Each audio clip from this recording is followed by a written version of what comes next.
हरे मटर की गर्मा गर्म कचौड़ी बनाएं, एकदम क्रिस्पी फूली फूली बहुत ही ज़्यादा स्वादिष्ट बनती है। कचौड़ी बनाने के लिए सबसे पहले आपको डो तैयार करना है। इसके लिए एक बाउल में 1 कप गेहूं का आटा ले लीजिए। अब इसमें आधा कप आपको मैदा ऐड करना है, इससे कचौड़ी एकदम क्रिस्पी बनेगी। साथ ही साथ हम टेस्ट के लिए थोड़ा सा नमक डाल देंगे और अब डालेंगे हम देसी घी 4 चम्मच। आप चाहो तो ऑयल भी डाल सकते हो। कचौड़ी को खस्ता बनाने के लिए घी या ऑयल का यूज किया जाता है। अब आपको सभी चीजें अच्छे से मिक्स करनी है। आटे को ऑयल के साथ बिल्कुल अच्छे से मिक्स करना है, तभी कचौड़ी खस्ता बनेगी।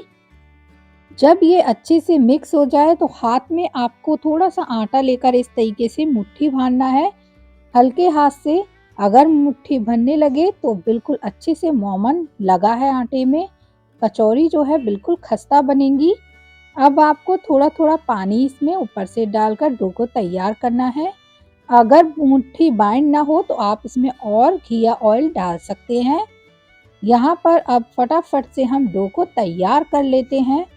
आपको डो जो है हल्का सा सख्त लगाना है कचौड़ी के लिए। अगर आप डो को सॉफ्ट लगाओगे तो कचौड़ी बिल्कुल भी खस्ता नहीं बनेगी, साथ ही साथ ऑयल भर जाएगा। तो देख सकते हैं यहाँ मैंने डो को बिल्कुल परफेक्टली तैयार कर लिया है। अब मैं इसे 10 मिनट के लिए रेस्ट पर रख देती हूँ, इससे ये आटा सेट हो जाएगा। अब हम बनाएंगे मटर का मसाला बहुत ही टेस्टी एकदम अलग तरीके से। इसके लिए आपको 1 कप मटर को पानी में बॉईल कर लेना है, इससे मटर सॉफ्ट हो जाएगी। तो यहाँ पर मटर को मैंने बॉईल करने पहले ही रख दिया था। अब मैं इसे चेक कर लेती हूँ। मटर अच्छी तरह से पक चुकी है। मैंने इसमें बॉईल करते टाइम नमक ऐड किया था, नमक से बिल्कुल सॉफ्ट हो जाती है मटर, आप भी ज़रूर ऐड करें। अब आपको मटर को एक बाउल में निकाल लेना है। यहाँ पर हम मटर का बहुत ही स्पाइसी और बिल्कुल अलग तरीके से मसाला तैयार कर रहे हैं। अब आपको एक छोटा गिलास लेकर मटर को मैश कर लेना है। सबसे इजी तरीका है ये, आपको इसके लिए मिक्सी जार भी नहीं चाहिए ब्लेंड करने के लिए मटर को। अब देख सकते हैं यहाँ पर मटर मैश हो गई है अच्छे से। तो इसका मसाला तैयार कर लेते हैं। गर्मा गर्म चाय के साथ आप इस कचौड़ी को बना सकते हैं। अब आपको एक कढ़ाई में 2 चम्मच ऑयल अच्छी तरह से गरम करना है। ऑयल गरम होते ही इसमें डालना है 1 चम्मच सौंफ। आधी छोटी चम्मच हम इसमें ऐड कर देंगे साबुत जीरा। आप चाहो तो इन सभी मसालों को हल्का सा ग्राइंड कर सकते हो। और अब ऐड करेंगे 1 चम्मच साबुत धनिया, इसे मैंने दरदरा कूट लिया था। अब आपको सभी मसालों को अच्छे से भून लेना है ऑयल में। एक अच्छी सी खुशबू आने लगे जब तक भून लीजिए इसे। तो यहाँ पर मसाला अच्छे से भुन चुका है। मैंने यहाँ फ्लेम को कम किया है ताकि ये सभी मसाले जले नहीं और बढ़िया तरीके से भुन जाए। अब हम ऊपर से डालेंगे इसमें 1 पिंच हींग।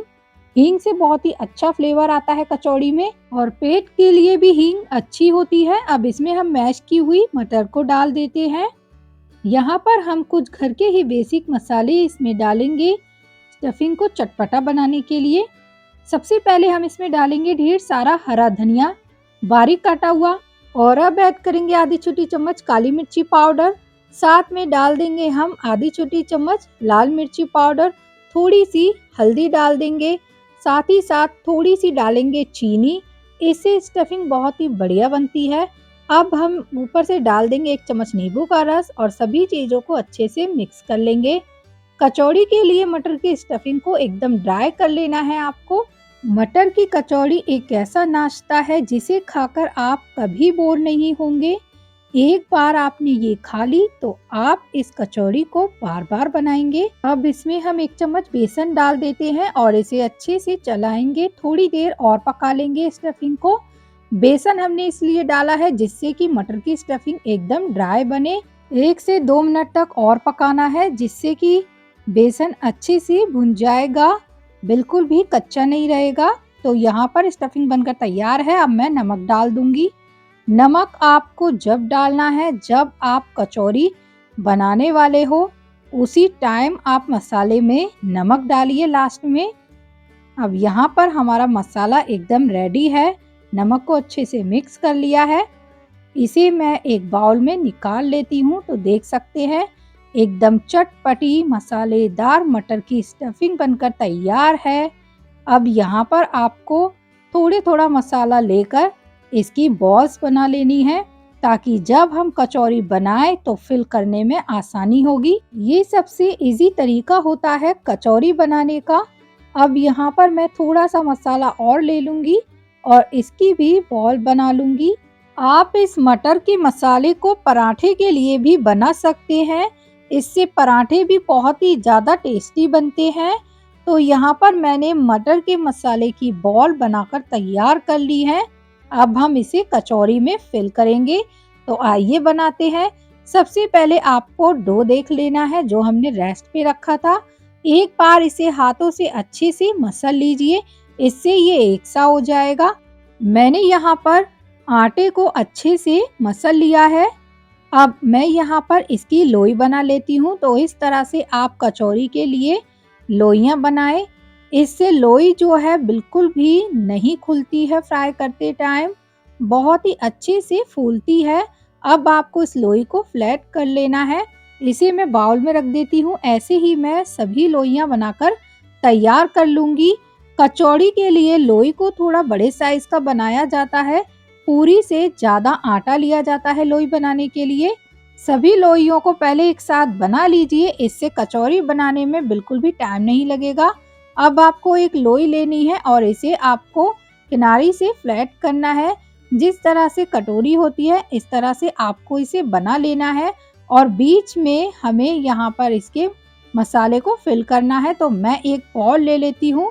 अब एक बॉल को बीच में हम रख देंगे। अब आपको इसे ऊपर से अच्छे से बंद करना है। इस तरह से आप हाथों से पकड़ते हुए किनारी को इसे फोल्ड कर दीजिए और ऊपर से अच्छे से लॉक कर दीजिए, जिससे कि फ्राई करते टाइम मसाला बाहर ना निकले।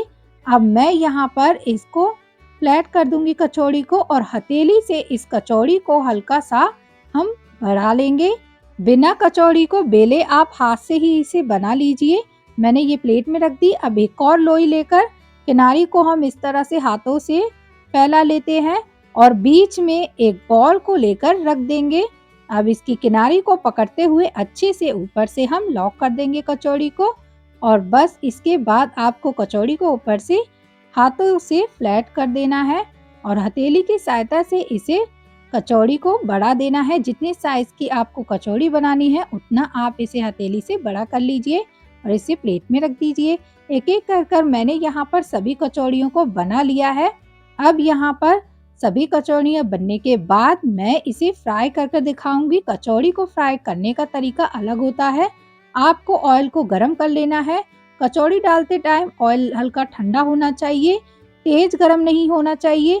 इससे अगर तेज गरम होगा तो कचौड़ी जल्दी से फ्राई हो जाएंगी और अंदर से कच्ची रह जाती हैं। इसलिए ठंडे तेल में आपको कचौड़ी को डालना है और फिर इसे आप इस तरह से पलट दीजिए। कचौड़ी जो है बिल्कुल अच्छे से सिक जाती है, अंदर से बिल्कुल भी कच्ची नहीं रहती हैं। जिस तरह से हम समोसा सेकते हैं सेम वैसे ही कचौड़ी को सेका जाता है।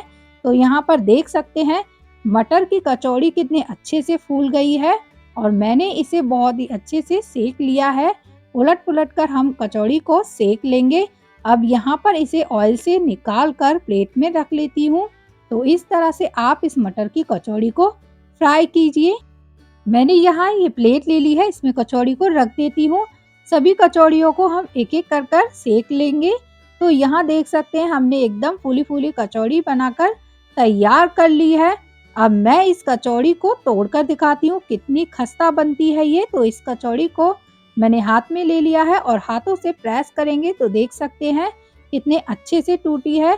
बहुत ही ज़्यादा खस्ता बनेगी अगर इस तरीके से बनाएंगे। तो आप इस कचौरी को 2 दिन तक खा सकते हैं, ये बिल्कुल भी खराब नहीं होती है और इसी तरह से खस्ता बनी रहती हैं। अगर ये रेसिपी पसंद आए तो लाइक सब्सक्राइब करें। जब तक के लिए राधे राधे।